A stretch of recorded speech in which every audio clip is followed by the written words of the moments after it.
The biggest bombshell lawsuit has just been decided in the real estate industry. The biggest one I've seen probably ever. And this is going to completely change the wholesaling real estate industry. As of Tuesday, I believe when this all happened, wholesaling real estate changed. Real estate investing changed. The real estate agent industry changed. And the way realtors work changed. A lot of stuff happened. A lot of the ways that you're doing wholesaling real estate is going to be changing. And this isn't a bad thing, but this is something you need to hear. The honest truth here is most real estate wholesaling gurus, educators, whatever in the wholesaling game, they're all realtors. So they're not going to tell you the facts. They're not going to tell you what's actually going on.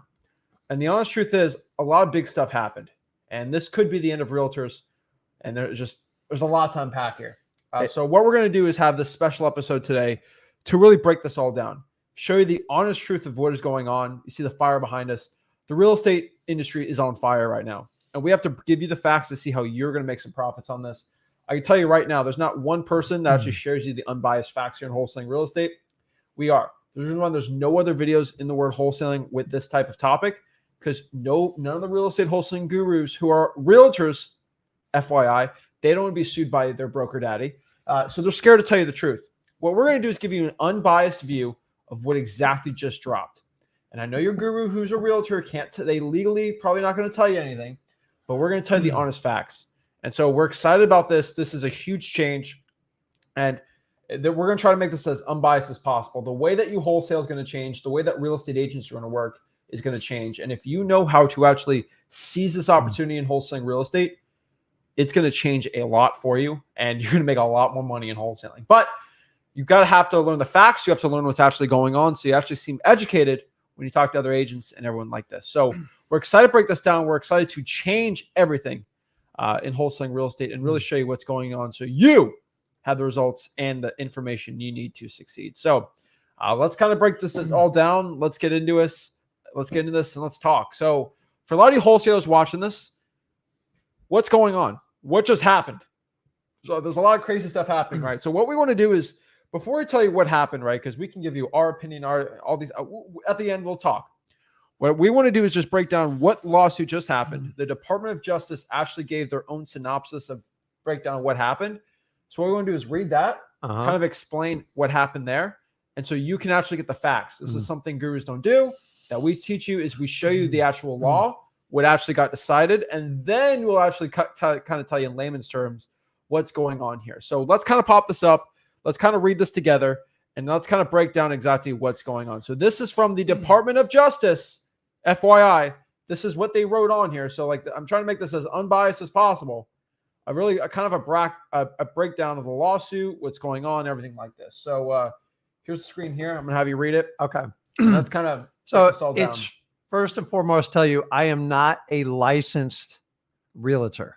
So the important thing you have to do is you have to take the information from the most neutral source you can get. Everyone's got an opinion. I have an opinion. You guys have an opinion. If you take NAR's opinion, you know it's going to be biased. So this just didn't start overnight. This has been going on for years. And so what I'm going to do is read from the Department of Justice, which has a special interest in this case. And I'm going to explain why. So let's just read up the synopsis because I like this because it puts it in layman's terms because I'm not a licensed realtor. And if you ask or watch any realtor show, you are going to get a biased opinion. So what is the lawsuit about? NAR has promulgated a series of rules, policies, practices that have been widely adapted to its members, which have resulted in a lessening competition among real estate brokers to the detriment of the American home buyers. These rules and properties and practices include prohibiting MLS from disclosing prospective buyers the amount of commissions that the buyer broker will earn if the buyer purchases a home listed on the MLS, which is considered NAR's commission concealment rules.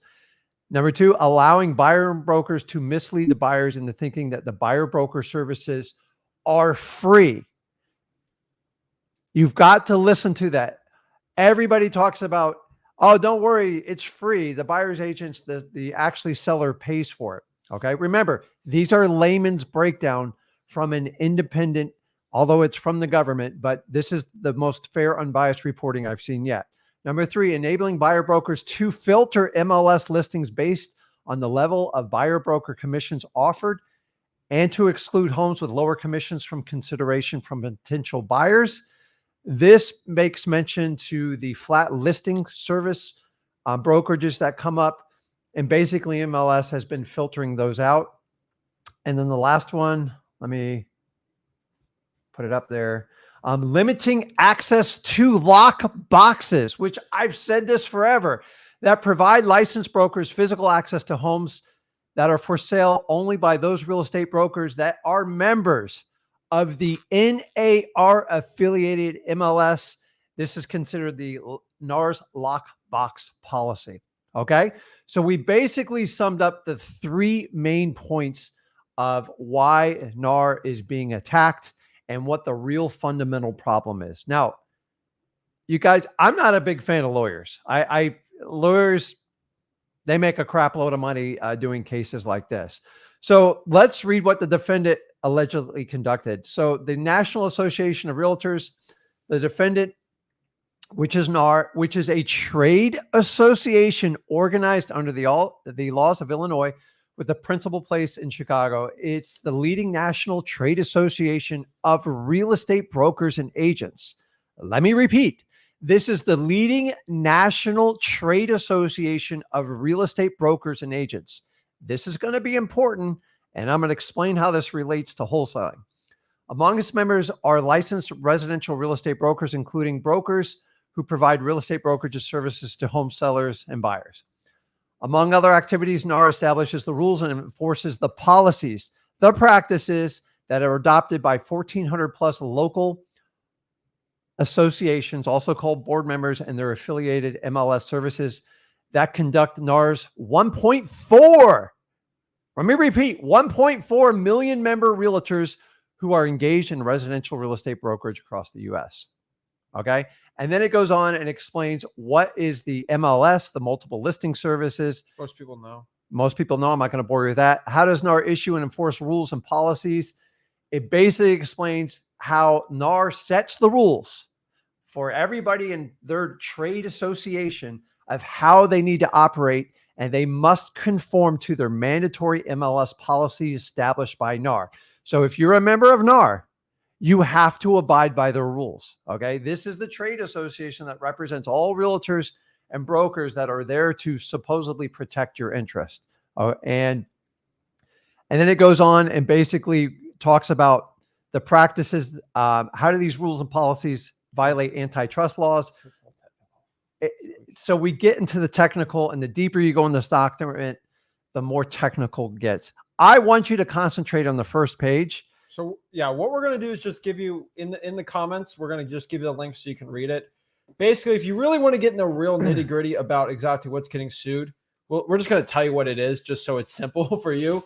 But basically, this is all what legally is going on. They're going after the Fair Commission rules and practices and lockbox policy. And this is all like, oh my gosh, what's going on and all these things, right? And so what you have to understand is basically, this is a lawsuit in the state of, I believe, Missouri. And so what we're going to do is just show you exactly kind of what a regular article really explaining it in layman's terms. So that's what the Justice Department really showed. But so let me show you kind of what, just a quick access article, just kind of breaking this down so you can kind of understand a little easier. So federal jury verdicts on brokers rock real estate industry. So basically a federal jury in Kansas City. So let's do this here. Found NAR had and some of the largest real estate brokers in the country guilty of colluding to inflate real estate commissions. So that's kind of the point of this is they found that basically NAR is kind of in bed with pretty much everyone, just try to inflate the amount of real estate commissions that can happen. And so this is huge, right? And so they actually got caught basically doing this. And so the verdict basically means that you cannot, in most way, I know I'm going to get clowned from some realtors on here basically, but it's basically how the commission structure is basically the buyer and the seller can't share it. Usually the buyer, the seller agent will basically share it with the buyer. So basically it just shakes it up. It's insane. And so after 2 weeks, basically they found that I think Anywhere is the real estate brokerage that got it. But they own a lot of them, but like Home Services America, Keller Williams, NAR, They all have to pay about $1.78 billion in damages to more than 260,000 homes. What this basically states is because of how NAR did their commission structure and how they kind of did it in a ungood way, I don't know how to say that the right way, they have to pay roughly, if you do the numbers, about $2,100 for every single person that had a buyer's agent. And so that's an insane amount. That's just the beginning. And so there's a lot more to this. There's treble damages. Most likely other states are going to do in. And what they found is it's going to be anywhere between $1.8 billion at the minimum to $5.8 billion, because this is only for Missouri, Illinois, and I think another state. So what you have to understand here is the way that NAR is structuring their commissions, they're going to structure the way real estate agents and realtors work now too. And so this is a lot of crazy changes for wholesaling. So basically NAR says this is bad, blah, blah, blah. So at the heart of the lawsuit and broker commissions, the fee paid by home sellers to brokers for executing transactions or providing other services like scheduled property showings are generally factored in the listing price of a home. Specifically at issue is the seller's fee payments to the buyer's realtor, which are in part of governed by NAR's clear cooperation rule. This rule requires sellers to include a fee offer to a buyer's agent when listing a home. So basically it's full 6%. Seller agent gets 3%, buyer gets the other half, right? The fee, here's the problem. The fee is visible to the buyer's agent, but prospective buyer usually do not get access to. So the buyer doesn't, but the agent does. So what this basically means is what realtors do, which I think everyone knows kind of the nasty truth is, oh, Sally and Johnny, you guys want to buy a home? Great. Let me go try to find some homes for you. And obviously they can't go and look at every house listed, right? So what they do is, this is what they do. In NAR, you're able to do this. You go to filter, commission, and see what the highest commission is. And then you basically show your Sally and Sue, Sally and John, the highest commission homes. And then you push that on them. It's pretty crazy how they do it. And then the buyer's agent the buyer never knew the commission rate and things like that. It's kind of funny how that worked.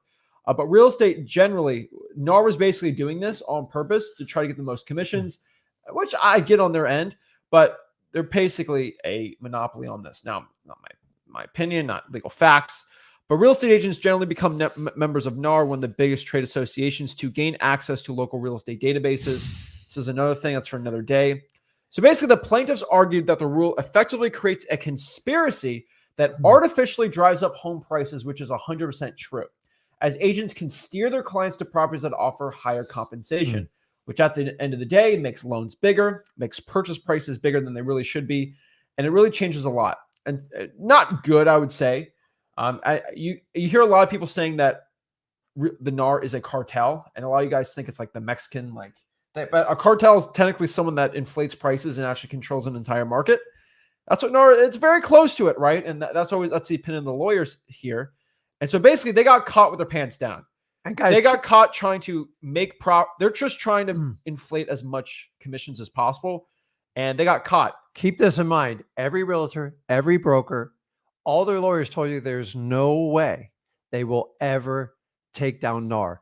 So they fought against having a jury decide. So they had a jury of the peers, how the U.S. law is supposed to be, and they made a decision. And they overwhelmingly, in 2 hours and 28 minutes, said, this is crazy. And for the first time in the 100+ years, I think it's 150 years, I'm not a realtor, so someone can kind of let me know, is they are actually being taken down. They are the big brother that nobody could attack, the largest lobbying group in the United States, and they were considered, they can't fail. They were just under the United States government. And the funniest part, guys, this is where I find it ironic. I'm not a realtor, okay? I don't have a dog in this fight. I've argued against NAR for the longest time. On October 5th, I can say this because it's part of the lawsuit, Anywhere Real Estate and RE/MAX settled for $138 million to get out from under this. I don't think it worked, because now it's $1.8 billion. And if you know how antitrust lawsuits work, treble damages can triple that up to $5.8 billion. And here's the wild part. The lawyer that filed this class action lawsuit has gone to town. November 1st, they are going after all the big boys. And the bottom line is no buyer's agent is safe going forward in all 50 states, because they are coming after it, because this is considered a monopoly. It breaks antitrust laws. And for once, people are being represented saying this organization cannot be bigger than the U.S. economy, and they're being held accountable. Bad, and yeah, it's just, I'm shocked. I thought this would never come to this. So what you got to understand is a lot of people say, I thought you were a capitalist free market type guy, and I am. The one problem I have with NAR is why I say this is because basically how it works is NAR pushes the government to pass rules and regulations to stop the free market. That's why I don't like NAR. They're in bed with the government to provide more regulations so realtors make more money, and they have been open to not liking wholesalers. And so, yeah, with the downfall of NAR, who's the person that wants to regulate wholesaling, it makes me kind of happy. Now, every guru is crying in their pants. They're all super sad because unfortunately, their broker daddy, because most gurus are realtors, by the way. We're not going to break that down. This is really bad for them. And this is kind of funny. So the only people you're going to see in the comments crying are realtors who were buyer's agents and now they're like super scared and sad, or gurus because, just gurus be broke. What are you going to do? So what we're going to do is kind of break this down. But yeah, this is huge. And so they argued that the sellers basically pay to inflate commission rates at closing, which are basically put into loan packages. And tens of billions of dollars annually is just inflated. And that's insane. And so what we got to understand here is this is going to change how buyer's agents work, how sellers work, the seller agents and the listing agents, and it's going to change a lot. But the one thing we're going to break down really quick is we did say this, $1.78 billion in damages. You got to remember, NAR collects about 250 million in dues a year. And so if this lawsuit has only happened in Missouri and other like tiny little states, if this goes to Florida, Texas, California, it's going to every one of them. Just California like. I'm just doing some math here. Does California like businesses making money or not? I know how that's going to go. What I'm just letting you know, New York, NAR could go bankrupt here. And this could be the end of realtors, which is not the end of real. I want to emphasize this. Real estate agents and realtors are different. Realtor is a fake fugazi word that was created for a union. Okay? Trademark, copyrighted. So let's kind of use an example. If someone could make a wholesaling real estate nationalized union, I don't know, a workers conjunction because they think they're plumbers, and they can call them wholesale tours, right? So I'm in this union. I'm a wholesale tour, right? That's what they call themselves. Yeah. Well, I'm a wholesaler. Well, I'm a wholesale tour. Okay. We both are wholesaling, but I'm part of the trade union. I'm a wholesale tour, right? I'm so much better. I have an ethics. I have a code of ethics. That's the difference. It's like, no. So like, just FYI, if like realtors end, there's still gonna be real estate agents, right? Like it's so like, don't feel like, oh my gosh, real estate's over. No, it's not that. This is actually great. Okay. I'm just letting you know, like, this is great. So realtors and real estate agents are different. And so what we basically do is looking at this article here, we're going to break down exactly what this basically means is $2,100 is going to be given to everyone that usually used a buyer's agent in Missouri, Kansas, and Illinois. Imagine what this happens in Florida, Texas, New York. It's going to get crazy, right? This case is just one class action lawsuit against defendants in these three little states. This is just one. They just fined NAR 6 times their annual salary. Isn't that crazy? So guys, who do you think is going to pay this just beginning of the 1.8 billion? Do you think NAR is just going to go, okay, here's the money? They have to go to their members. And if you are a member, well, yeah, we'll break that down. So we're going to break down some very interesting facts about this. But we're just going to give you the facts right now. We're going to give you kind of what our spin on what everything's happening. So basically at the heart of the lawsuit is broker commissions and the fees paid by home sellers for executing transactions like scheduled property showings generally. So specifically at the sellers' fee payments to the buyers' realtors, which are part governed by NAR's clear cooperation rule. No, we already talked about this. So Zillow shares are dropping. Open Door's actually up now. But basically, the judge overseeing this case has to issue a final judgment in the case, which could alter or even ban the court. So here's the thing. When the lawsuit was originally filed in 2019, included Anywhere Realty and Remax, which basically sold for $139 million in damages. But not NAR, just these little type of brokerages. They settled because you don't settle for $140 million because you feel like you're good, right? People settle for a lot less. So the judge overseeing the case has not done a final judgment. in the case, which could alter or even ban the cooperation compensation ruling, which basically, if you really look at the full definition of that, which we'll pop it up. I'm not a realtor, so I can't give you the full facts on that, but it's pretty much cooperating with the buyer and seller together to split the fee. That's going to change how everything's done. Now, I could see kind of some loans being put in with the buyer's agent, but we're going to we'll break that down really quick. Depending on the judgment, can mean that home sellers, this is important, that home sellers will not be responsible for paying the commission of both the listing and buyer's brokers. This is the biggest part here. So everyone knows when I sell my house, I usually have to pay the full 6%, which I think it's ridiculous. Okay. I think it's crazy. I have to pay the full 5% if it's 2.5. Now the listing agent only has to pay half, which I think is pretty cool. And so this is ruining I buy a house for no money at all. And that's one thing NAR is going after here. But this is going to change a lot. And this is going to change the way that wholesalers deal with real estate agents. This is going to completely change the way you wholesale on market. Isn't it kind of funny here that all the on-market wholesaling people, all the on-market, you can only wholesale on-market deal with agents, how they kind of shut up about this and they don't want to talk about it? They're scared, senseless. Every single real estate wholesaling person that sells a course on wholesaling on the MLS, they're in a corner right now crying. And they don't want to make a video on it because they're so scared and all these things. A lot of things are changing. So why do you think I always tell you, you want the money to be in your control? If you want to make money wholesaling real estate, now you only do dual agency, and that cooperation broker the commission filter. What is it? What was it called? Oh, the commission. No, that's concealment. That's just a summary of it. The NAR cooperation commission thing. I forgot the full name of it, but basically how that works is if you're wholesaling on the MLS with dual agency, a lot of stuff's going to change. And yeah, I just sold you a $9,000 course, and now I kind of, that $9,000 course doesn't work anymore. So I'm not telling you exactly I can't predict everything, but I can tell you the way you wholesale on market, MLS, is completely changing. And so when I wholesale off market, because I believe because I follow this thing called the Constitution of the United States of America, it's very hard to change the Constitution, right? Like it's very difficult to do it. Okay. And so for them to change how basically the law works in the United States of America, I can wholesale real estate all day, every day, no problem at all. There's not one law that has banned wholesaling real estate. There's not one. Some's regulated, but not too crazy. I mean, outside of Illinois, that's the only ones that's like a little weird. But outside of that, if I wholesale off market, there's not going to be a crazy judgment that changes everything. But when I have a broker daddy and I have NAR controlling how I wholesale houses, on market wholesaling gurus, something like this, boom, the way I make all my money completely changes like that. So this is why it's really important. I tell everyone to wholesale off market. But if you're looking at this straight up, well, let's kind of break down what this means, because we kind of broke it down. We gave you the justice part if you really want to read everything and like go in the really like crazy nitty gritty of it.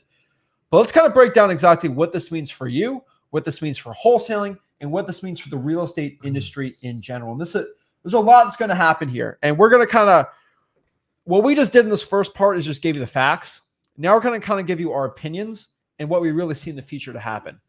So number one, buyer's agents they will change. Okay. The one thing we have to understand here is the way that buyer's agents work is fundamentally going to change. Now you can't, let me know if this is different. Like you can't go and just get half your fee. And so this is what buyer's agents do. Okay. And this is a little satire, but it's true. You want to buy a house? Let me find the highest commission I can possibly get because I'm a realtor and I'm broke and all I care about is money. I'm going to go to the 8% commission. Yes. You should buy this house. It's a great deal. It's a great deal. And guess what? And here's the cool part. Buyer's agents, yeah, they're for the client. But you think a buyer's agent is going to be on your behalf trying to negotiate half off the listing agreement? No, it's all about money with them. It's all about that moolah. It's never been in their interest to do that. It's always been in their interest for you to buy it for the highest commission possible. Same thing with the listing agent. There's one thing I hate about NAR. And so a lot of things are going to change. Now that the buyer's agent isn't free and I actually have to pay my realtor, it's going to change a lot. Now, I do see a lot of new services coming up. Those flat fee type people for $200, they'll show you around. That could happen too, but the way buyer's agents work is going to change. And the one thing there's a lot here. We'll kind of break it down, but I do see some crazy changes here. Number one, a lot of people are going to be paying their buyer's agents directly, right? And you know what? I've been a huge advocate of this. And the argument from NAR and the realtors is, well, the average person won't be able to afford to buy a home. You know what? They probably couldn't afford it to begin with. Okay. Because if you can't come up with a $5,000, $7,000, $10,000 fee, why should the seller's agent negotiate what the buyer's agent should pay? Guys, I'm just telling you, the United States is the only place where you're forced to do this. Let me ask you, if you hire a lawyer, for the most part, you've got to fund it and pay it up front. How realtors got into this thing, honestly, this is the change that's needed to be done. It's actually going to be good for everyone. And I'm talking from a neutral standpoint. I bought plenty of property with a buyer's agent and the argument is it automatically inflates the price up. So what you're going to see with buyer's agent, guys, is, listen, let's face it, buyer's agent, you get a lead, you buy it from Zillow, you show a house, half of them don't even show the house, everything's done electronically, and they get a big fat commission. Because what's happened in the last, 5-6 years of real estate, the average home price has doubled. So 6% on a $450,000 house is now a tsunami of a commission. And buyer's agents listen, you go to another country, guys, and do you realize when you go to other countries, when somebody lists the property, they have to do everything. They actually have to pick up and go hunt for buyers. They make thousands of cold calls. Sound familiar like what we do as wholesalers? Buyer's agents are actually going to have to work tonight. And I think it's going to be a positive change. Let's face it, guys. A third grader could pass the real estate exam. The reason why there's so many realtors is because NAR wants their money. I'm not telling you to make it like the bar, but put some practical stuff in there you can teach people and stop hanging everything on this code of ethics, because big brother, you've put your code of ethics in it and it's blown up on you. The whole buyer's agents, think about this. When you get the closing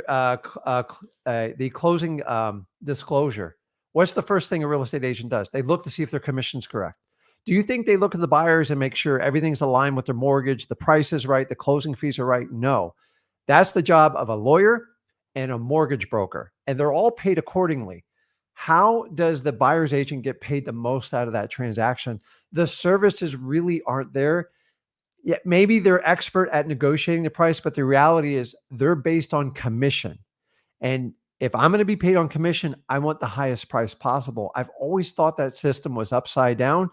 Listen, guys, I'm not a realtor. I'm giving an unbiased opinion, but going forward, the whole buyer's agent, the way people do that, it's going to, well, I'll tell you where the fight's going to be. It's going to change everyone's directive in real estate. But the buyer's agent, it's going to be very interesting for the rest of this year, because every realtor is going to be freaked out to pay a buyer's agent on a HUD right now. I know closings are probably getting screwed up today to figure out how to navigate through this, because the reality is any real estate agent that collects a buyer's agent that's specially part of NAR, they are susceptible to this lawsuit. The reality is, why are they chasing the RE/MAX and the big people? Because that's where the money is. But it's just a matter of time before your local lawyers get a hold of this stuff and go, hey, have you ever paid a buyer's agent? Join us and we'll go chase them down for you. Listen, lawyers jump on a bandwagon. I'm not a huge fan of lawyers. Like, let's face it, they're getting a huge piece of this pie. But guys, the buyer's agent, if you're a buyer's agent, you're going to have to reinvent on how you work. And I actually think it's positive, because it's going to provide more valuable services and it's going to give a more unbiased opinion to get the best real estate possible with much more services other than showing you a property on MLS through NAR. Okay. So I get a lot of people in the comments. They're sad now, the realtors. Oh, that means that people that have no money can't buy their first home. I think it's hilarious. So let me tell you the truth here. If you were buying a house, and let's say I'm buying my first home, it's $100,000 house, I'd have no money, and I'm gonna have to pay everyone thinks I have to pay $2,500 to my realtor to be the buyer's agent. That's gonna hurt me. It's not. What you're going to do is when you get a loan or something, your lender is going to probably bake in that buyer's agent commission into the loan.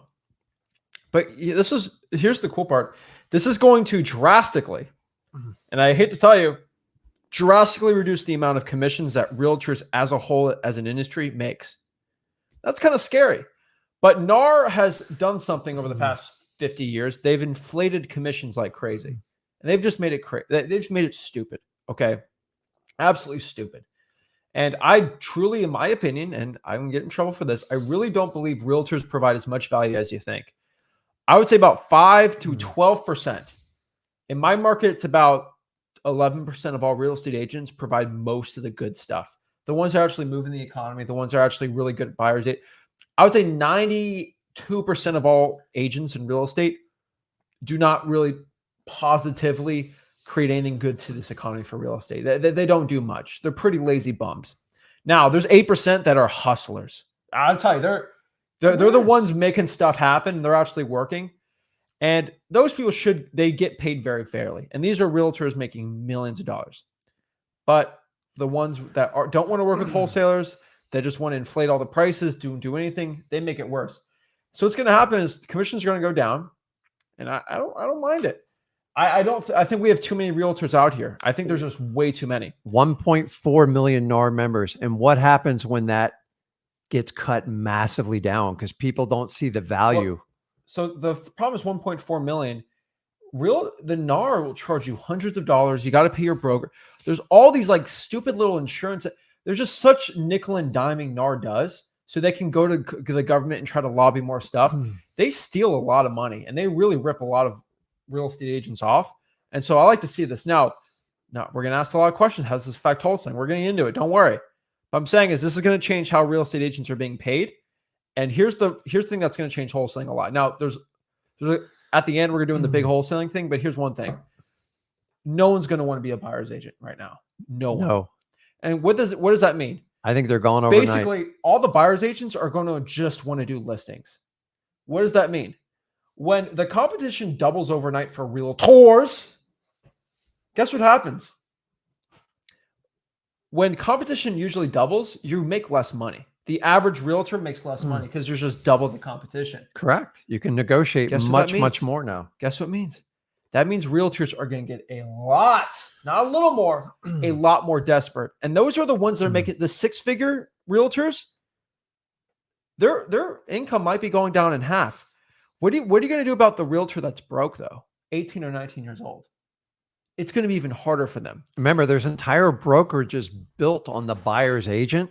They have these teams, and they've played within the rules, but the rules have been changed now. And so what this basically means is because there's more competition for being a realtor because no one wants to be a buyer's agent, these realtors are going to get more desperate. And have you ever heard of a motivated seller? Because their situation gets desperate, they're willing to get rid of their house for a discount because of certain factors. Most realtors, when you call them and try to get to work with them for wholesaling, no, I just want to go click my listing agreement button and just sit back and let the buyer's agent do all the work while I sit around and do nothing all day. That's what realtor, like if I'm a listing agent, I find most of my job is marketing, which is really kind of stupid, but that's not being a realtor. It's all marketing. And then you click your little buttons on the MLS. You click it, you put your little commission, you drink your Starbucks latte, and you get your little Mercedes or BMW, and you just do your little open houses on the weekends, buy some cupcakes, and then you just let the buyer's agent, you click the MLS button and just let everyone do all the work for you. And then you sit back and make sure your commission's good at the end of the day. For 95% of what a realtor does, it's just looking good. That's pretty much what it is. They got the dress, the hair, they look good. I'm kind of kidding, but like that's kind of most of their work is just looking good, right? That's what they do. Now these realtors are actually going to have to work. Us wholesalers, we work to get real estate deals. We work to get stuff done. Realtors have never really done that in the past 20 years. Now, because of this, they're going to have to do it, which basically means when I talk to a realtor to see if they want to work with wholesalers and actually provide some good service in the community, they always say no, because literally, this is what realtors basically think. Why would I want to work harder to help a wholesaler and me out when I can just sit on my butt all day and just click a button to add listings on my agreement? Guys, keep in mind, the average listing is sold automatically by this MLS agreement system. The realtors and don't once do that anything. goes away, now they actually have to go out and find buyers. Now, some say Yeah. this is going to make a competitive advantage for the big firms because they got thousands of realtors and they're going to try to do it in-house. But the reality is they're going to have to go out and actually find cash buyers, not cash buyers, but just buyers. Does it sound familiar? This is what wholesalers have always done. And I don't feel sorry for them because the reality is you're actually going to have to pay for advertising outside of MLS and NAR. Yeah. You are going to have to spend real money and show sellers, I'm going to go out and do everything I can to find the best buyer for this property in this community. And MLS has been this one inclusive thing. You push a button. I got to be honest, I was a realtor. I would be ticked off because it was actually really convenient.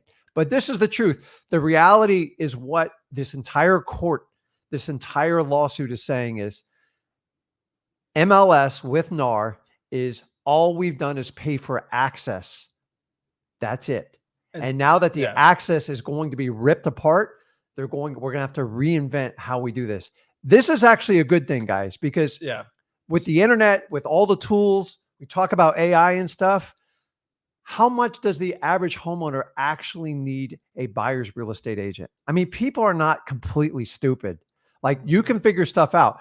You need a lawyer to look over your documents in a title company, depending on what state in, and you use a mortgage broker to help you qualify for the mortgage. And I think you're going to see a lot of changes in the services in those two industries, which I think is going to be advantageous for the average American home buyer.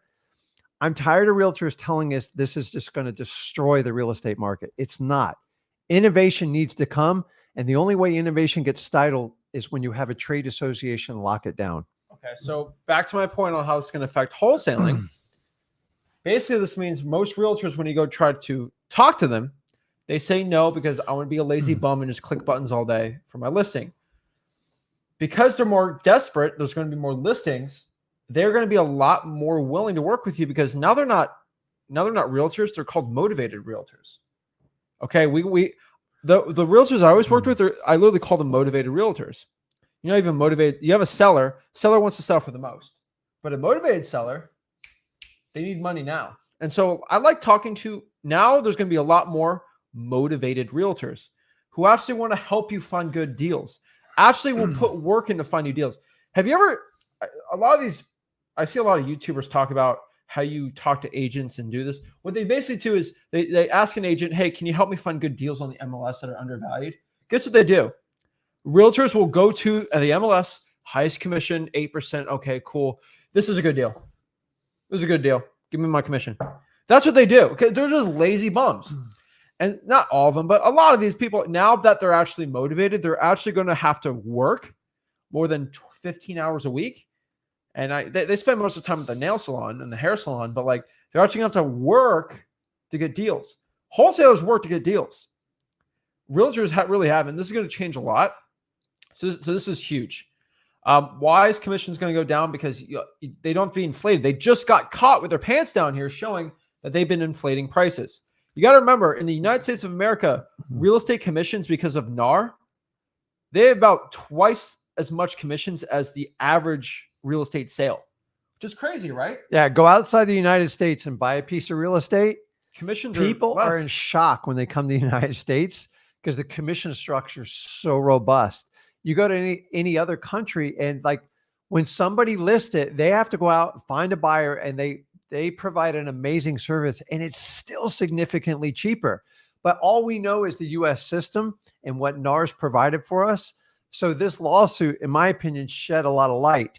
Once again, it is about access, guys. And there has not been a fair playing field for access to real estate across 95% of the US real estate market. And I'm glad there's a light being shed. Do I agree how everything's going down? No, there's a lot of money being made by lawyers and all sorts of people. But let me tell you the truth why I think realtors are lazy.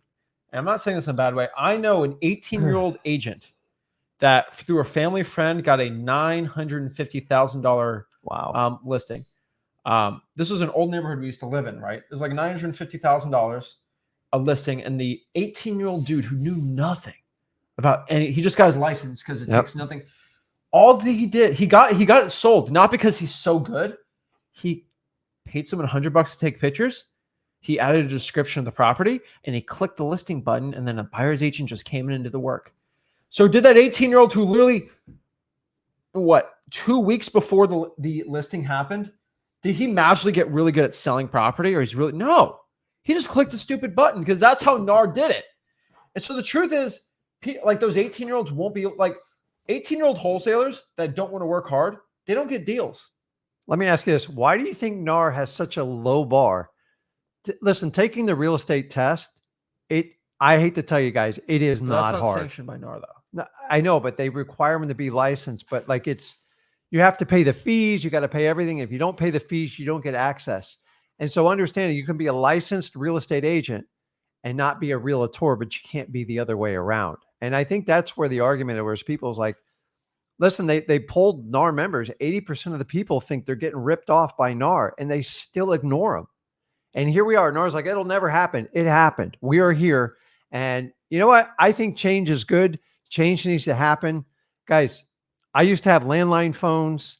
I used to have to go to a realtor's office when I started in 2003, when I did wholesaling. It was the only way. I had to open up a booklet and find it. And now look at us now. Internet, AI. What services does a buyer's agent really represent? I know there's some elite ones out there, but for the most part, anyone who gets their license and pays their NAR fees, they get access to any property of 95% across the country. And that's why we're at this level right now. So what we're talking about here is commissions are going to go down.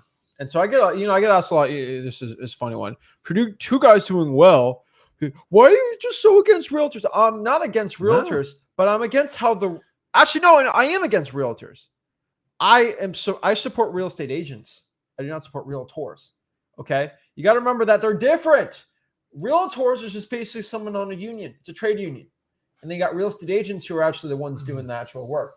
So the truth here is, do I like football players? I love football players. Do I love New York Jets football players? No. There's a difference between the two. Okay. I respect the athlete, not the team that they're playing for. Okay. That's kind of the truth. And so what you got to understand here is realtors don't like working with wholesalers because realtors only care about their money and then they're lazy. If realtors actually have to work, they'll actually work with wholesalers and make everyone more money. And this is exactly what's happening. And real estate agents don't try to ban wholesaling. The only people that hate wholesalers that try to ban them are always the association, because NAR only cares about them making money. They don't care. And they're in bed with the government trying to do this. Now the government's going after them for antitrust. This is great. And so what we got to understand here is a lot of stuff's happening. A lot of stuff's changing. Now, I mean, how many realtors are part of NAR because they kind of got forced into it? A lot of realtors don't even think they have a choice. And like they don't understand they have options. Now you will have options. Exactly. And so let's kind of talk about the damages here. There's going to be about $1.8 to $5.8 billion in damages. If mommy and daddy are making $200,000 a year and they get hit with a $1.8 million fine, do you think they can pay that fine? That's a lot of money. No, there's very few companies that could cover that fine. If mom and dad make $200,000 and then there is a $5.8 million bill they have to pay. Billion. No. Bill. I'm using numbers. Okay. If you make $250,000 a year and then you get hit with a $5.8 million bill, can you pay that?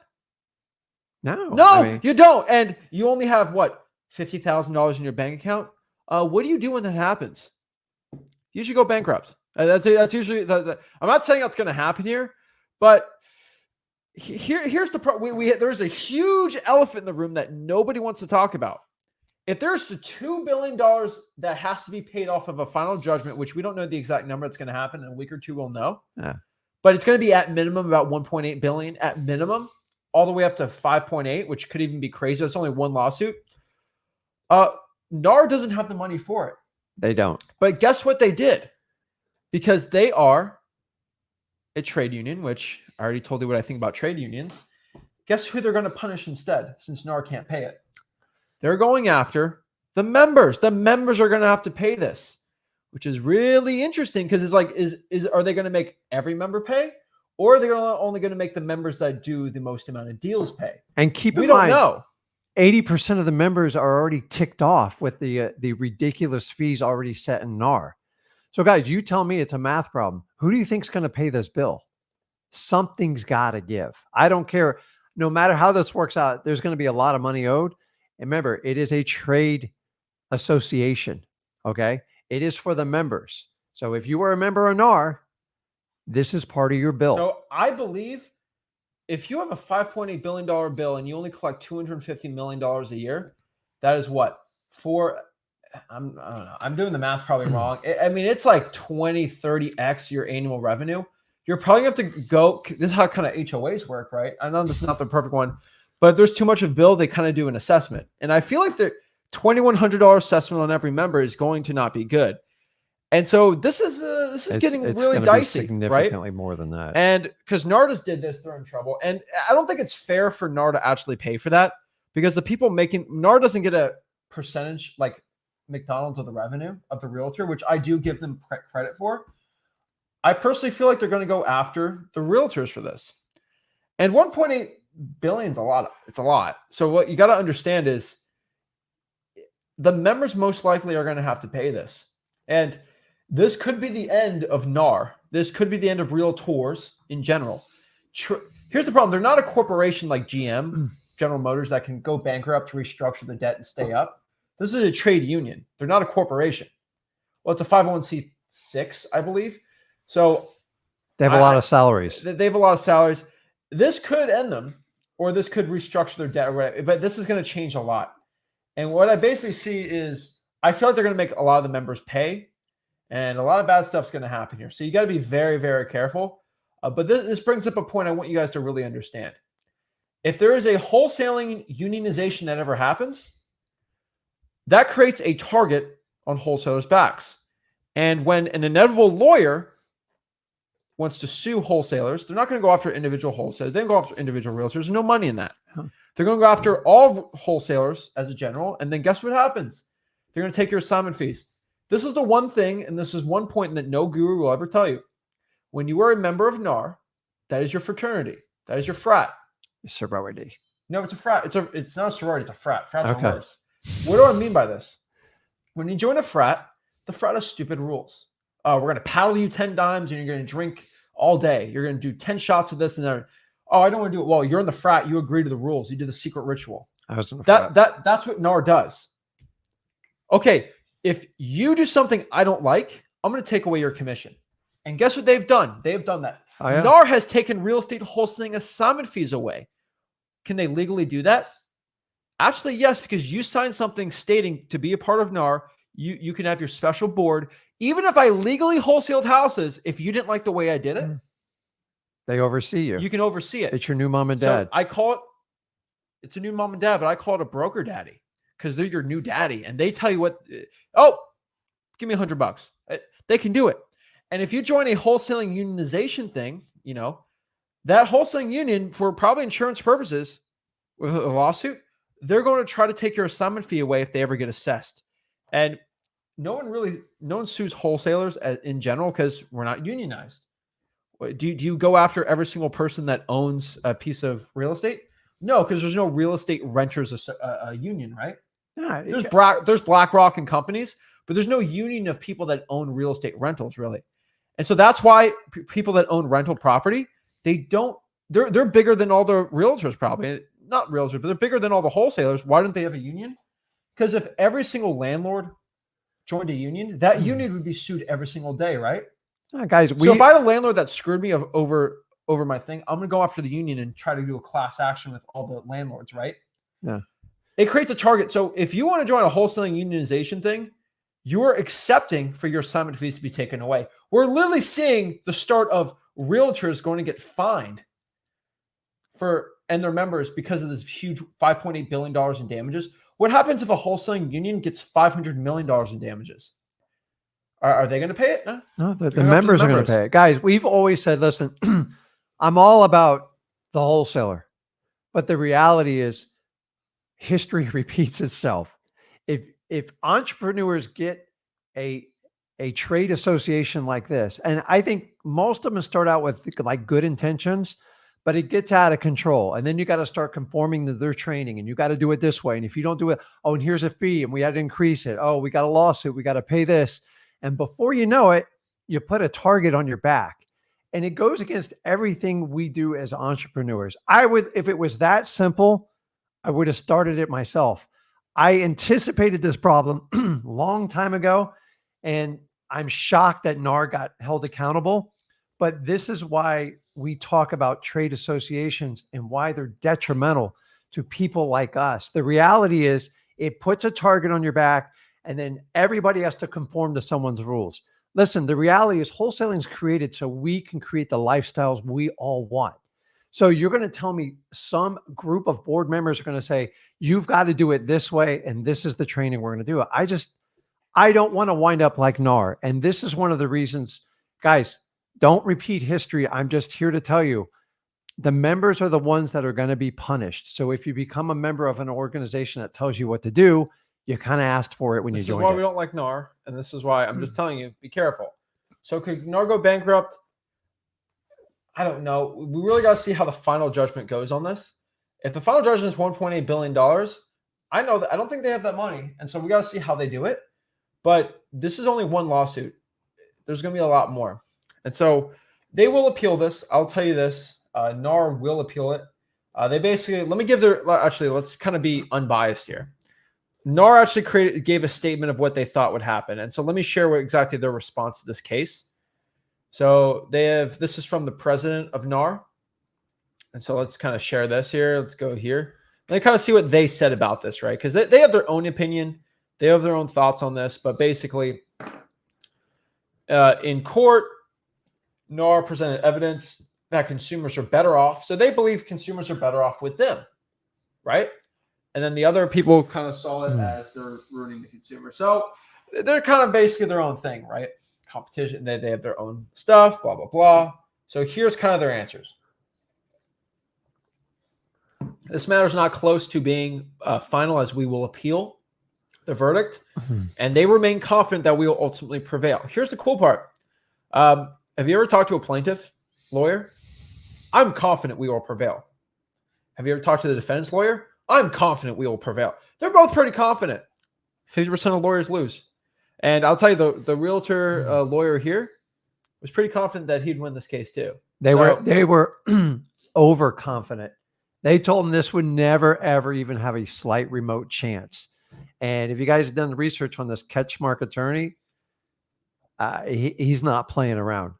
Am I crazy about he's going to get between a third and 40% of this money, and then the homeowners wind up getting like $2,100? It's still pretty good. It's just, those are the rules. He's playing by them.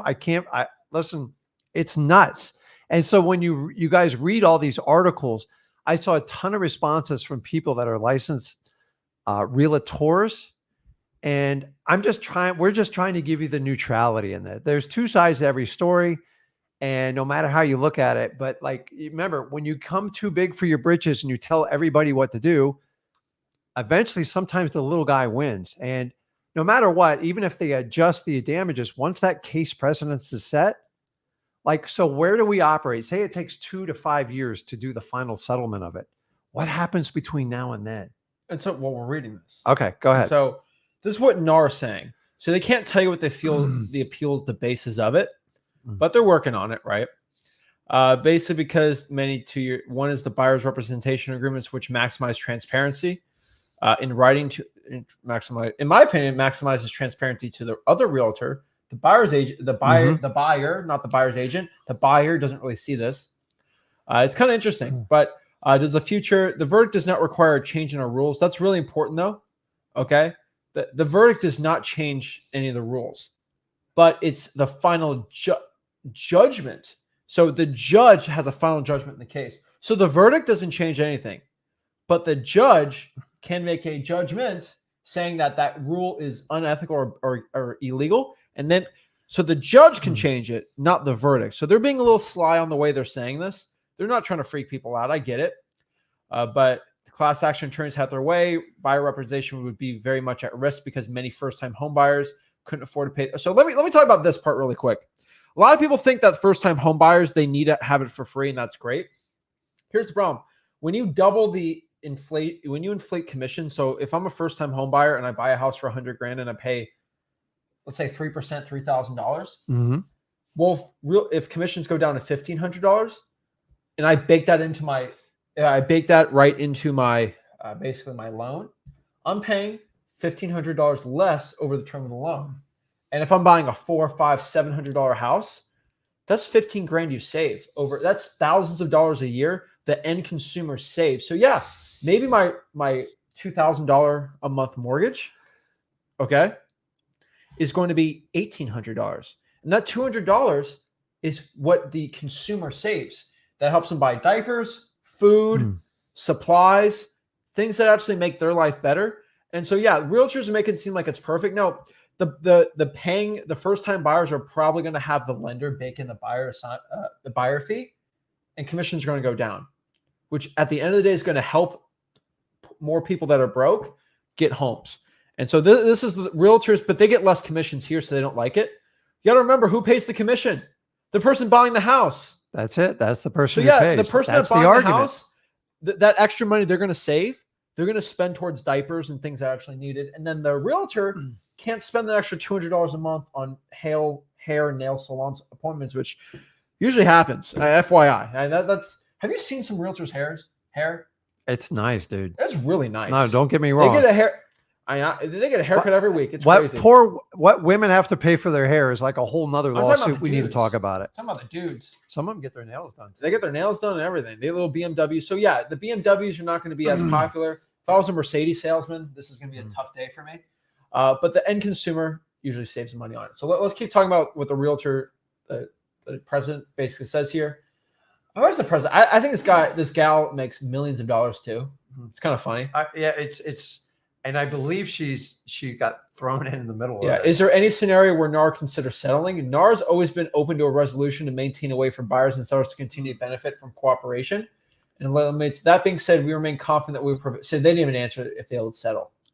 If they were smart, they would have settled before this even got to this point and fixed it. But they were very confident, because you guys got to understand, the biggest industry they drive is the lobbying. And you guys know how lobbying works. It's where you basically pay people to go after politicians to get whatever you want. You and me can't do that. We don't have that power. You have to have millions and millions, hundreds of millions of dollars backing it. And that's where the real power in NAR is. And so you look here, would NAR ever change the compensation rule? The rule has always been in place to protect the best interests of consumers, which I don't believe, but whatever. Support market-driven pricing, blah, blah, blah, blah, blah. They consistently review and consider evolving its rules in a way that responds to changes. So basically they're going to say is, if we need to change it, we're going to change it. That's what we cannot predict what the plaintiffs would do. Wait, do you expect the plaintiffs to seek an injunction that required NAR to stop making the rule mandatory or eliminate the rule altogether? We cannot predict what the plaintiffs would do, but we contest any such effort. Here's the best one. What's the status of the DOJ that has anything changed with this verdict? We reached an agreement with the DOJ nearly 2 years ago. NAR is upheld by our end of the agreement. They expect a lot. The DOJ do the same as infirmed by the federal court case careful ruling. This is a separate matter from this current case. But hold on, guys. The DOJ has been named a special interest. In this case, 2 other cases, and the one filed for November 1st. That means the DOJ is looking to get their hands back on it, because they settled with the DOJ, but now the DOJ sees a verdict, and now they're going to come and put their claws on real estate capitalism. And the DOJ, when they drop stuff down on you, it's the federal government coming down on you. The only one that can really force them to make changes. So why is the DOJ suddenly reinterested if they settled with them? That's not a good sign for NAR, period. So it's going to be interesting. So they're going to appeal it. We're going to see what happens. The next part we got to talk about is this stupid lockbox rule. Oh, yes. This is great. So NAR, basically how it works is if you're a realtor, you can only let other realtors basically open the lockbox, right? I mean, and they say it's for the security interest of the owner only. Well, limiting access to lockboxes that provide licensed broker physical access to a home that is for sale only to those brokers who are members of a NAR affiliated MLS. So basically, if you're wholesaling an MLS property, if you're not paying Broker Daddy, you cannot wholesale houses. We talked about access, You can't guys, wholesale right? MLS horses with a realtor. It's not fair Crazy. access. Only NAR That hurts members get wholesalers. access to these lockboxes. And don't get me started on the Supra ones. If you don't have your special R pin, you can't actually deal with the lockbox, which is crazy. And it's for protection. Well, it's for protection, but you can always just give your name and your license basically to a realtor to look at it. Like, it's not illegal to go look at a house. Yeah. It's just kind of funny how that works, but this will change how you can wholesale on the MLS. Usually you need someone with a little pin to help you out, and it's going to make some crazy changes. And so let's kind of get into how this changes wholesaling specifically. So we kind of talked about the first part, how buyer's agents are going to change. So if you are looking to actually get more cash buyers, I would say your buyer's agents are going to be very desperate to get more, basically, buyers closings. Mm-hmm. So if you have a real estate wholesaling deal locked up under contract right now and you need to sell it, you can actually go to the realtor, pay them a marketing fee for bringing you the buyer, Consulting fee, marketing fee, whatever you want to call it. And guess what? They will actually work their butts off because there's so much competition right now to actually bring that buyer to you. And remember what realtors only care about: money. So if you have a deal locked up for 100 grand, you want to sell it for 130, you can offer the realtor 15 grand, and they'll tell their buyer to go do it, because all those buyers agents care about is money. And so the cool part is buyers agents will be a lot more nicer to you now, and they're actually going to want to work with you. And so you can get 10 or 15 buyers agents to actually start trying to actually provide buyers to get your deal sold. That's pretty cool, right? No, because guys, it's going to be the same net number anyways. It's just now you have a fiduciary responsibility to the buyer's agents. You have to negotiate and come up. And listen, if I need something sold quick and I got to move fast, I'm going to compensate them whatever I think a fair amount's going to be. And what that is between you and them, I actually love this, because now you can actually hire a buyer's agent to actually go to hire, work. but I mean, consult. And so like you can get a lot of buyers. So how do you get buyer's agents? Right. It's pretty easy. You go to like listri.com, zacdata.com, go to cash sales, and you actually find MLS cash sales, find the buyer's agents, and actually just cold call these people up. And guess what? They're the ones crying right now. They're the ones you can use to actually get this going. And they're actually going to be more willing to work with you because they can't be lazy bums. So this is huge for wholesaling. This is great. Next, let's talk about the guru spin, wholesaling MLS on market properties. Some big changes going on here, right? I would stop whatever you're doing right now, man, because it's not stop, but you're really going to have to pay attention to how you pay realtors, because I think the realtors are going to be freaked out, and I don't blame them for it because they have to control it, but we have to find it. I'm just saying the status quo has changed. And so we're all put on notice. This isn't my favorite method to do it. I've never hid that from anyone, but it's already hard enough as it is. And now we're throwing this little wrinkle into it. I'm just saying you're going to have to pay attention very carefully. So now. Most people use dual agency, which outside of the 12 states you can do. Basically, you give the listing agent an agreement where they're the buyer's agent too. It's going to change some stuff on market though. Okay, so if you're doing on market, you can't do the fair cooperation. I mean, you can still today. Legally, the final judgment hasn't been done, so theoretically, but things are going to be changing. They just can't have three. So you go to a regular realtor right now and you try to get, hey, can you be the buyer's agent too? Guess what they're going to say? Okay, well, my listings agreement 3%, so I have to do 3%, so 6%. Yes. That's okay. Okay, that's good. So let's kind of like do the paper here. If I have a wholesale deal that is locked up for $100,000, and I know that a cash buyer will buy it for $70,000, if I lock it up for 60, I could sell it for 70, make 10 grand, right? That's how it works. Now, what if I go out here and offer to the math here, right?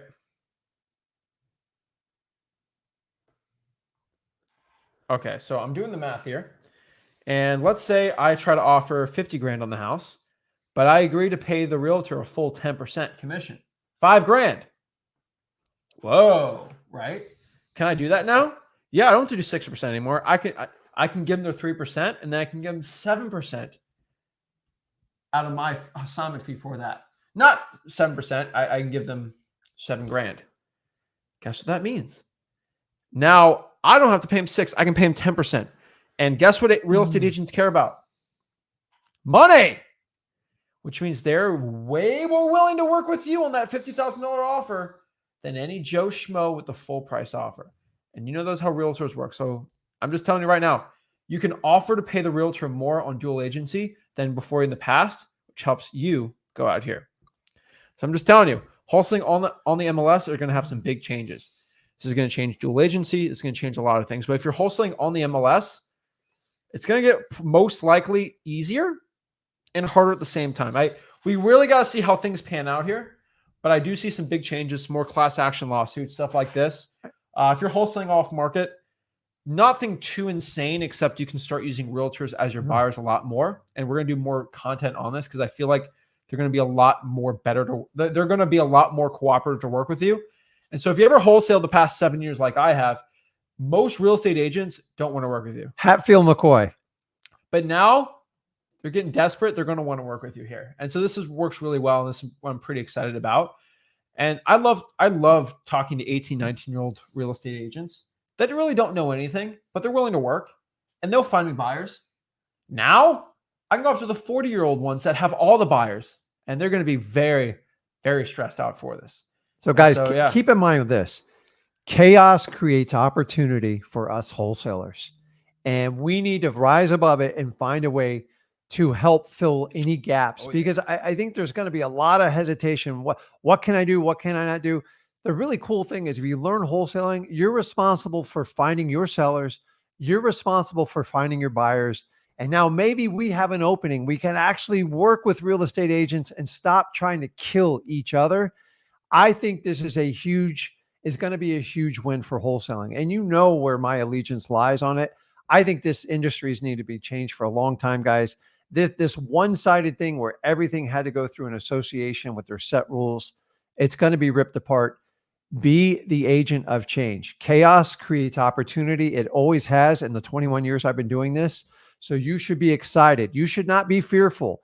And don't grab all these like clickbait things like everything's going to fall apart. I think at any time I've ever had a massive change in real estate, I've made a ton of money. Well, wholesaling's fine here. It's just being that realtor type thing. That's the funny part. So, and you know what? I think honestly, this might give us a break as wholesalers. We've had a lot of scrutiny from NAR with lobbyists.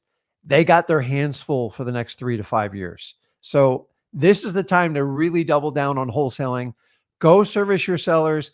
Remember, we don't make people sell us their house. We solve problems. We go find our buyers. And I think this creates a great opportunity for us. Oh, yeah. So, guys, go to freewholesaling.com or free wholesaling course if you want to learn wholesaling. If you are a realtor right now and, you just got in trouble, learn wholesaling. Go right there, freewholesaling.com. So, let's answer some questions here. Jason says, closing my first deal. Yes. On the 17th. Thanks, Rick and Zach. Awesome, Love Jason. it. Awesome. I'm excited. So, yeah. So Life Beyond the Ring says, yes, buyer. Some brokers do shop commissions. This is how they determine they do it. They do. I've seen it plenty. Oh, I know. It's so funny. But Amelia says, yes, that's true. I can't call myself a realtor unless I pay a fee that allows me to get an access to the MLS. And I've always hated it. I hate the EX key. I pay $1,200 a year for this BS. It's crazy. It's nuts. I'm telling you, it's ridiculous. And they do it because they can. All right. So are you worried that NAR may go after wholesaling? No. They got their hands full. I think they're trying to figure out how to stay afloat in this. Well, not that. They're a trade association. They're not any. They just can't. They can't lobby against wholesaling because they might go bankrupt. Oopsie daisies. Listing agents 100% benefit from this decision. What is sad is how low income buyers will be required to pay a broker commission. It'll be in the fee with the lending. So don't worry about that. No. Also, you got to remember this. This will not benefit listing agents at all because all the buyers agents are going to go into the listing space too. A lot more competition. So this will not benefit any. No, I think this could cause home prices to drop. Not really. You got to remember this. If a house is sold for $400,000, guess what? And now it sells for $390,000, but you don't have to pay you don't have to pay 12% commissions. You actually net more money. So when you get commissions out of it, it actually, it does fall, but you got to remember that even if I sold it for more money, I just paid off the commission. So I'm not scared of it. Boost your seat, Ron. I've always said this forever. That bill in Maryland was withdrawn, of course, because it was unethical. It was illegal. Maryland, a law, they were trying to ban wholesaling. And basically everyone saw that, said, that's really stupid. That's really that's dumb. And that's a left-wing state. If you really look at it, right? They basically said, no, we don't what? No. And it got withdrawn because they had no support because it was such a stupid written law. And guess what? There's only one state that actually pushed it hard, and that was the state that NAR is based out of. Shocker. Illinois, right? Yeah. Every other state, you can't do it. It never passed because it's so stupid. It's against the Constitution. It's never enforced. So I've seen some people make videos on that saying, oh, wholesaling's over. Go, but it got withdrawn. I already told you what's going to happen. NAR, never about the ethics. It's all about monopolizing, making money. I think they had good intentions starting out, but obviously greed and money always comes in to play, and that was the problem. The real JC says, yes, NAR's been getting over, and they've been selling realtors out. Here's the funny part, JC. They haven't been selling realtors out at all. They're selling real estate agents out. You got to remember, guys, I've said this before. Yeah. Realtor is a marketing term.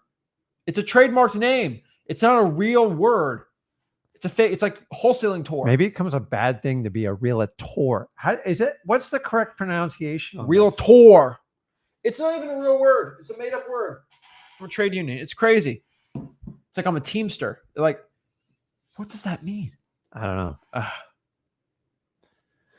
Jason, what's up, Zach and Rick? Just signed a assignment of contract with the buyer for a fee of $25,500.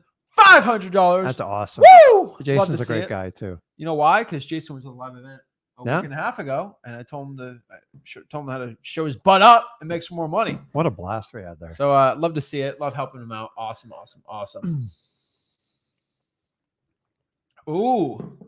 Raquel says, I closed my second deal, $21,000 assignment fee. Thanks, Rick and Zach, for all you provide for wholesaling. Third closing is a land deal this month. My son, Sam, is my business partner. I love to see stuff like that, guys. That's awesome. Guys, there's a reason why no other wholesaler on YouTube will ever get as much. We provide more first deals, second deals, 100. There's not one wholesaler that's made more money with us than anyone else. What I mean by that is, we have the most amount of students.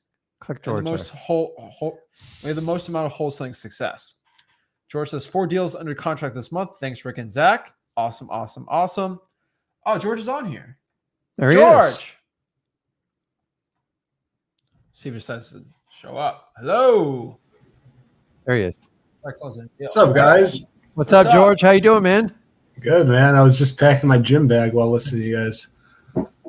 Awesome. So 4 deals under contract, man. That's crazy. Yeah. I got a land deal assigned yesterday.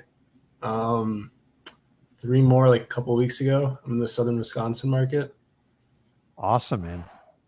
Yeah. Dude, that's insane, There's a man. lot of people doing well in Wisconsin. How long have you been wholesaling for?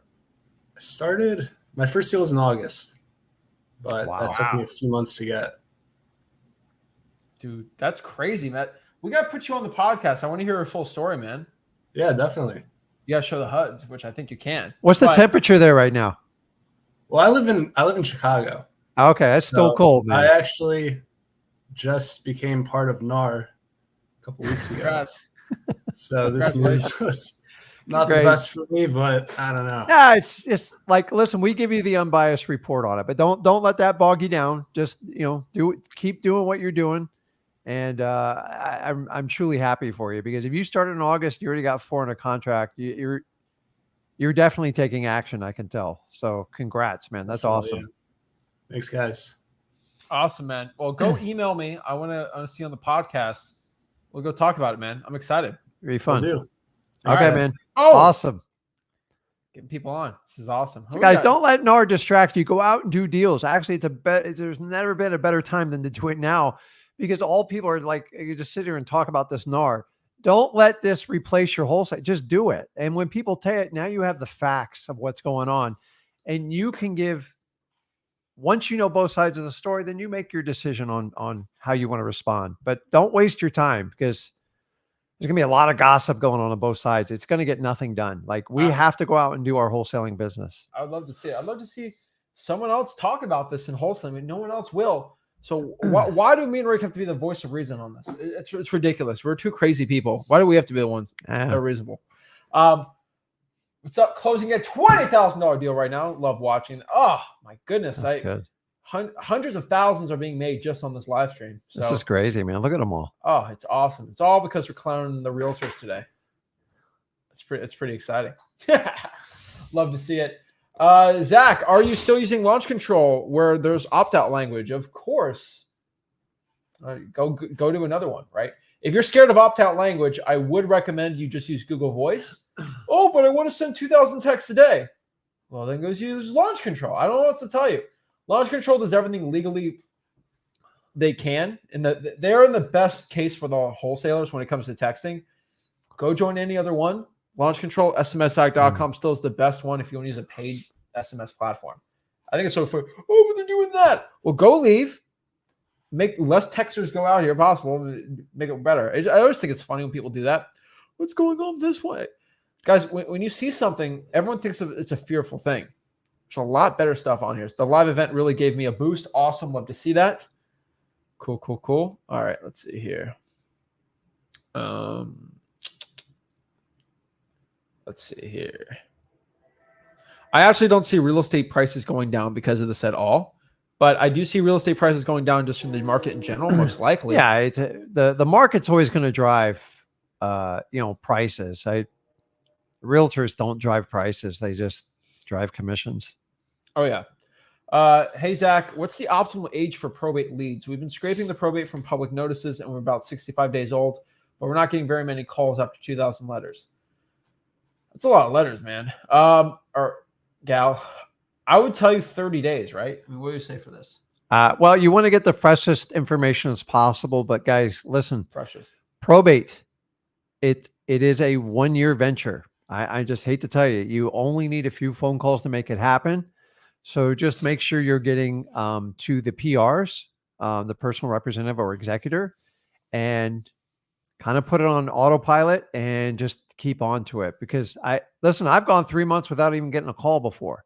But like, you got to understand, when I get the call, it makes up for every day I didn't get a call or anything like that. So remember, most people quit probates within 90 days. Don't be that quitter. Just make sure you're getting the right data and see if you're not missing anything. And you can mix your letter up a little bit. Make sure you're using our probate letter and you kind of put your own spin on it. No, I agree. And so another good question is, what's the best way to find cash buyers at the moment? I think at the moment right now, I would say, I'm not going to say to call agents right now because you really want agents to get a little pain. That makes sense. Let them kind of struggle a little, and then they're going to get more desperate. It's going to be confusion. It's not like over time. Oh my gosh, everything changed, right? It takes some time for the realtors to start changing. They're going to be in la la land. Oh no, the president of NAR told me that they're confident we're going to be fine here. Okay, sure. But best at this moment right now, I would say go to PropStream, go to listrei.com, go to Batch Leads, ZachData.com, get free trials to both of them, see which one you like better, I guess. Go to the cash sales, call those people up. Go to Zillow, go to the For Rents, cold call the landlords and see if they're looking to buy any more property. That's the best way right now to find cash buyers. I have free Facebook tools. So you go to Facebook groups and actually find buyers like that. You just go to freewholesaling.com to learn that. And overall, it's going to help change. It's going to help change your life in wholesaling real estate. You got to go to freewholesaling.com. That's where it's at. I truly believe that the real estate wholesaling market, if we're talking about off market specifically, okay, off market real estate wholesaling, the one I tell you to do most of your time in, I don't see anything being worse. I actually see it being better because you can actually start using real estate agents to help you out more. Now, if you're wholesaling on market, I could see things being neutral because I feel like you can kind of pay them a little more, which is nice. But overall, I think it'll be a little harder to do on-market wholesaling, especially if you are a guru, a trained program. It's going to be a little more difficult for you to do that. So the reason why we kind of teach wholesaling the way we do is we don't want anything crazy to happen. We want to teach you a business to grow to 6 figures to 7 figures, and then how you can keep growing it. When something crazy like this happens, I think about like, hey, what's a crazy law that could happen to change wholesaling off market? Unless you can amend the Constitution, or do something that goes against the real laws, nothing's really going to change. Okay. But with on market, when you have a broker daddy and NAR, that is basically a monopoly, they can get sued like that. And there's always pending lawsuits with them. And so I always look at how to teach wholesaling in a way where you can build it and it doesn't get lost overnight. If you're doing on market, this could completely change everything. This is why I always tell you to do off market stuff. Everyone cries about it, but I'm telling you, it's funny. It's this very sad day that Dweedledee and Dweedledum right here, both dummies, we're not the smartest people in the world, but we're good at wholesaling, right? Why do we have to be the only wholesalers on the internet to tell you about this?